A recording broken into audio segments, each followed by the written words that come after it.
All right, let's dive into a topic that is absolutely critical for every nursing student, especially when you're gearing up for the NCLEX. We're talking about hyperkalemia. If high potassium has ever felt a little confusing or intimidating, you're in the right place, because we're about to make it all make sense. So here's our game plan. First, we're going to define what the problem is and why it's so dangerous. Then we'll get into the common causes where this stuff comes from. After that, we'll talk about spotting the symptoms and, super importantly, the EKG clues. Then we'll walk through the emergency protocol, cover some key NCLEX tips and traps, and finish up by putting your clinical judgment to the test. Let's get into it. Okay, let's start at the very beginning. Section 1 is all about understanding exactly what we're dealing with and, more importantly, why you should be on high alert when you hear the word hyperkalemia. So by the book, hyperkalemia is when that serum potassium level creeps up over 5.0. But listen, the number that really needs to set off alarm bells in your head, the real danger zone, is any level that hits 6.0 or higher. That's when we're talking about a true life-threatening emergency. And this, right here, is the reason why. If you remember literally nothing else from our talk today, burn this into your brain. High potassium is a cardiac emergency. It directly messes with the heart's electrical wiring, and if you don't intervene fast, it can lead to cardiac arrest. It's that serious. All right, so the big question is, how does a patient get into this mess in the first place? Where is all this extra potassium coming from? Let's break down the causes, because I promise you this is a huge topic for exams. You can really think of it in three main buckets. The biggest one, by far, is when the body can't get rid of potassium. And the number one reason for that? Renal failure. The kidneys just aren't doing their job. You also have to watch out for certain meds like spironolactone, that's a potassium-sparing diuretic, and ACE inhibitors. Then you've got potassium shifting out of the cells, which you'll see in things like acidosis or major trauma like a bad burn. And last, you have just plain old excess intake. Think IV potassium or those sneaky salt substitutes. Okay, we know the why. Now let's get into the how. How do you recognize it? Your assessment skills are what stand between your patient and a potential disaster. Let's look at the clues. So, think head to toe.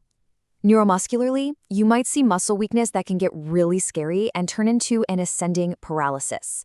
In the gut, you might see cramping and diarrhea. But where is the NCLEX gold? It's the heart, always. You're looking for that slow, irregular pulse because lethal dysrhythmias are the biggest risk here. And what's absolutely terrifying is that your patient might have zero symptoms, right up until they have a cardiac arrest. And that's exactly why we can't just rely on symptoms. We need that cardiac monitor. And when you're looking at that EKG strip, I want you to have a simple, powerful phrase echoing in your mind. Just think tall and wide. Now let's break this down because it's not just random. It tells a story. The very first clue, the classic sign, are those T waves becoming super tall and pointy. That's the tall part. As things get worse, the PR interval gets longer and the QRS complex stretches out. It gets wide. This is the heart's electrical system slowing down. If it keeps going, it eventually turns into this ominous sine wave pattern, which is basically the last step before asystole, flatline. Seeing those early changes is everything. So you've seen the signs, you've confirmed it on the EKG. Now the clock is ticking. What do? Let's walk through the exact protocol because for the NCLEX, the order of your actions is absolutely crucial. This three-step process is your blueprint for saving a life. Step 1, your absolute first priority is to stabilize the heart. You do that with IV calcium gluconate. Now listen up because this is a classic NCLEX trap. Calcium does not lower potassium levels. All it does is act like a shield, protecting the heart muscle from the potassium's dangerous effects. It buys you time. Then you move to step 2. Shift that potassium back into the cells using insulin and glucose. And finally, step 3 is actually getting the potassium out of the body for good, using things like diuretics, Kayexalate, or in severe cases, dialysis. Okay, so after the immediate danger is over, we need to think long-term, and that means patient teaching.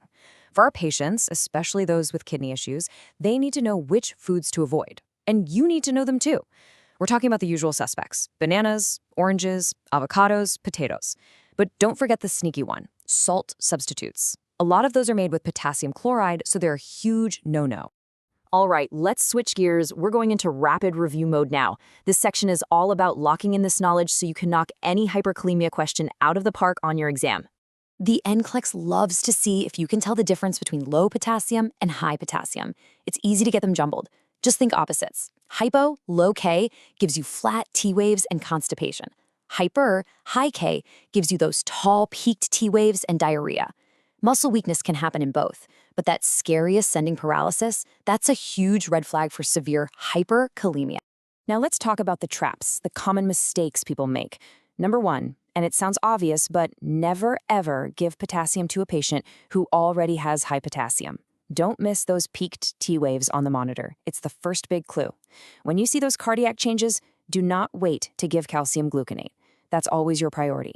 And remember, diarrhea can be a sign of high potassium, not just low. To help all of this stick, especially when you're under pressure, use these little memory anchors. For the EKG, just think tall T equals too much K. For the treatment order, remember calcium protects, insulin shifts. And for getting rid of it for good, dialysis dumps K. Simple, right? But so effective. Okay, you've got the knowledge down. You know the facts. Now comes the most important part, applying it. Let's walk through a quick scenario, just like you'll see on the next-gen NCLEX, to put that clinical judgment to the test. Okay, let's put it all together. You've got a patient with end-stage renal disease, so you already know they're at high risk. Suddenly, you look at the monitor and it's screaming danger. You see those tall, peaked T waves and a widening QRS. So what do? What is your single most important first priority action? Which intervention is going to shield that heart and buy you time? You know this. Nailing this response is what makes you a safe, effective nurse. You've got this.